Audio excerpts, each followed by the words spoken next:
Hey, Connor, on se retrouve pour l'épisode 2 de Best Class Setup et aujourd'hui on va jouer avec cette grosse mitrailleuse encombrante mais qui fait vachement de dégâts. C'est bien sûr la MK48, la première mitrailleuse disponible et je vais vous parler directement de la classe. Alors j'utilise un chargeur grande capacité pour avoir encore beaucoup plus de balles que dans le chargeur d'origine, mais avec le chargeur d'origine il soit vraiment énorme et là, allez, vaut mieux avoir trop de balles que pas assez.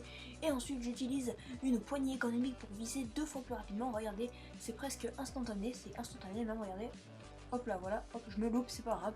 J'en ai, je pensais que je l'avais, et puis finalement, non, c'est bon. Et puis voilà. Donc là, on peut voir viser très rapide avec beaucoup de balles. C'est pour ça qu'il permet de faire des doubles kills, des triples kills, aussi des quad feeds, tout ça, etc. Tous les séries. Donc là, j'étais concentré sur la bêtise, j'ai pas vu l'ennemi que l'allié m'a volé. Donc vous voyez là, un fusil à pompe ne peut rien faire. Il loupe sa première balle, le fusil à pompe, c'est fini. Voilà, c'est mort, vous l'avez tranquillement. Maintenant, on va parler de l'arme secondaire. Je n'ai pas d'arme secondaire, j'utilise pas d'arme secondaire parce que je n'y vois pas un très grand inconvénient. Si on a une grosse arme puissante, pourquoi utiliser son arme secondaire? Peut-être quand on n'a plus de munitions, qu'on doit rechercher qu'il y a un ennemi devant nous, ok, on dégaine un petit pistolet, on essaye de l'avoir, voilà, ça je peux comprendre. Donc là, j'étais en train de recharger et puis j'ai vu qu'il me restait 40 balles. Je me suis dit, bon, bah allez, on va quand même user le dernier chargeur. Et surtout que ça prend énormément de temps, il n'y a pas de chargeur rapide, et surtout que l'atout Passe-Passe Pro a été enlevé, contrairement à Black Ops 1 où on avait Passe-Passe Pro, c'était magnifique, alors que là on n'a rien, hein, on n'a rien pour accélérer, sauf à part un chargeur rapide, donc là toujours encore le double kill qui est passé. Ensuite, parlons des atouts, alors poids léger ou fantôme, donc je joue avec l'un ou avec l'autre, hein, ça dépend. Poids léger pour des placements plus rapides et fantôme pour ne pas apparaître sur la minimap, tout simplement. Ensuite, je crois en fantôme, mais je crois que c'est déplacement silencieux, je trouve ça. Atout 2, donc on a deux atouts 2, donc atout avec un S. Je vais jouer avec pillard et main leste. Alors attention, là c'est pas pillard ou main leste, c'est pillard et main leste. Donc il faut avoir un joker, soit d'atout 2, qui nous permet de prendre un deuxième atout. Pillard pour pouvoir récolter toujours de munitions. Vous voyez, je balance ma grenade et je vais ma Semtex et je vais la récupérer directement. Voilà, donc dès que je vais prendre des munitions, je vais avoir directement une grenade. Voilà, maintenant, hop, et c'est terminé. Voilà, en plus, plus besoin de se soucier des munitions. Voilà, vous voyez que là, 118 sur 540, on peut voir en bas à droite, c'est magnifique. Ensuite, atout 3, dextérité pour viser encore plus rapidement, pour dégainer encore plus rapidement, en plus de la poignée ergonomique, c'est magnifique. Donc c'est pour ça que au lieu de la poignée ergonomique, vous pouvez prendre un autre atout, petit allié qui me gêne, c'est pas grave. Vous pouvez prendre un autre accessoire, donc par exemple le silencieux, c'est pas trop conseillé, balle blindée, tout ça, tout ce que vous voulez, ou même un viseur. Hein.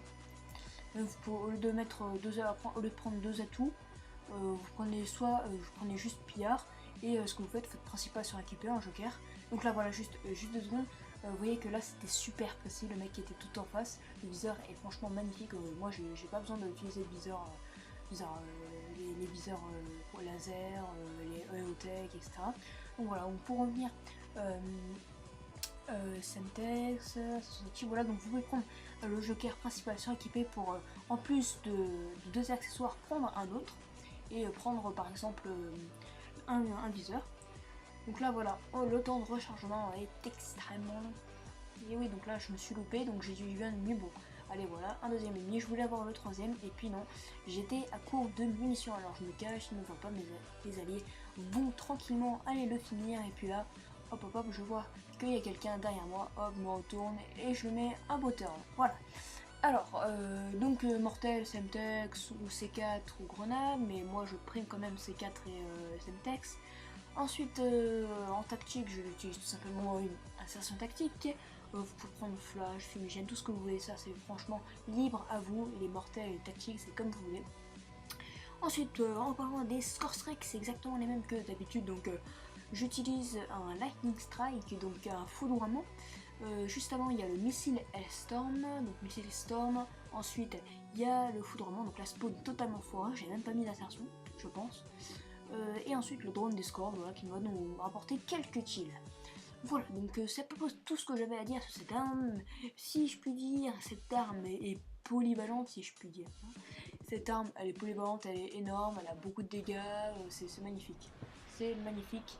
C'est ça vaut en fait la pile. Ah ouais. La pile, je me rappelle plus comment ça s'appelle sur Advanced Warfare. Pitalek Louf machin, je me rappelle plus trop du nom, mais en tout cas, cette arme sur Advanced Warfare Wizard, un peu pareil je pense, même si j'ai jamais joué à Advanced Warfare, mais j'ai quand même vu, mais c'est pas mal. Surtout que là, j'ai même pas mis de poignée avant, de poignée avant, donc c'est franchement, c'est de l'avouer, quand je bouge absolument pas du tout quoi. Alors imaginez avec un garde-main, waouh, l'arme qui bouge moins quoi, qui bouge la moins du jeu. Voilà, donc je pense qu'on arrive à la fin de ce gameplay, il reste plus que 1 minute 20, donc voilà, donc c'est à peu près tout ce que j'avais à dire, ça j'ai déjà dit.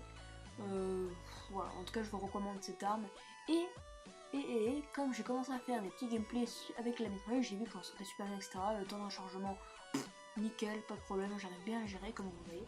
Et donc du coup, je me suis dit, bon allez, on va continuer sur la lancée, je vais essayer de jouer plus souvent à la mitrailleuse, mais bon. Moi je prime quand même les fusils d'assaut, les fusils de position, et un peu moins la mitraillette, mais quand même. Voilà, donc là on me voit un petit foudroiement, tranquillement, on fait 2 kills facilement. Mais bon, le foudroiement c'est toujours compliqué, à part si on n'a pas de microstation orbitale.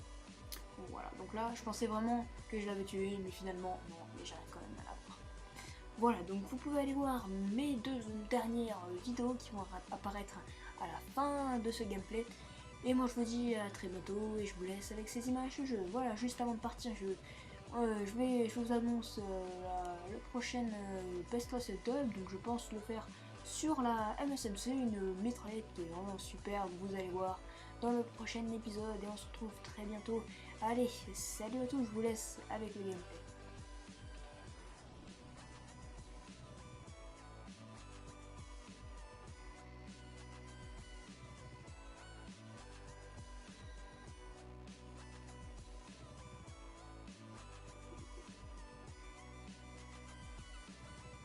Juste voilà, désolé de vous avoir fait peur je pense, mais en tout cas voilà, je veux juste prendre ce killcam pour regarder comme c'est vraiment, ça bouge vraiment pas et ça permet d'avoir une précision magnifique. On était mitrailleuse contre mitrailleuse et c'est forcément moi qui ai gagné. Voilà, bon en tout cas on se retrouve pour une prochaine vidéo, désolé pour cette arrivée, mais bon, allez, salut, prenez soin de vous.